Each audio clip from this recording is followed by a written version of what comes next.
Even for a man familiar with high stress, these never-before-seen photos show another level. Dick Cheney wrapping his mind around the unthinkable. It's the morning of September 11th, 2001. In his office, the then vice president watches footage of a World Trade Center tower burning, his foot on a desk. That could well have been after the first tower was hit, at which point everybody, I think, believed it's odd, it's strange, but it could very well and most probably is some kind of tragic accident. Within minutes, the second tower is hit, and the Secret Service tells the vice president his office may not be a safe place. My agent all of a sudden materialized beside me and said, "Sir, we have to leave now," and grabbed me and propelled me out of my office and down the hall into the underground shelter in the White House. Cheney is whisked to a place called the Bunker, the president's emergency operations center. These newly declassified pictures taken by Cheney's photographer as September 11th unfolded had been held in the National Archives, released for the first time now as part of a Freedom of Information Act request. Inside the bunker, the body language illustrates the strain. With National Security Advisor Condoleezza Rice seated next to him, aides are shoulder to shoulder, crowded around Cheney, taking and giving instructions, desperate for information. The stress was immense. It was very real and could have been debilitating.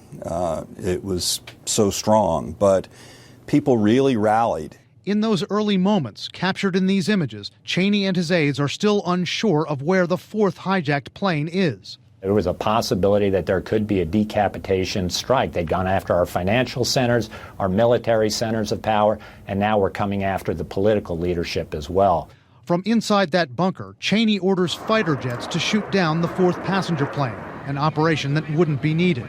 Later, the president arrives and is seen consulting with Cheney.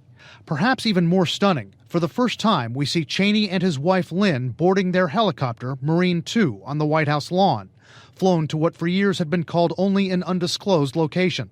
We now know that first location was Camp David.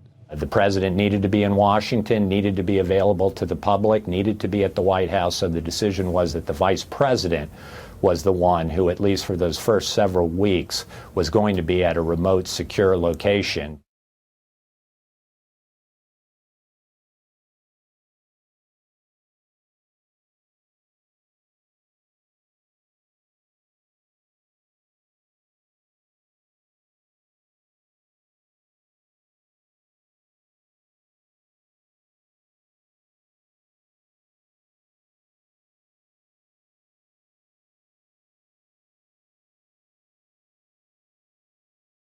I remember getting a call from the fire department commander telling me that they were not sure they were going to be able to contain the fire.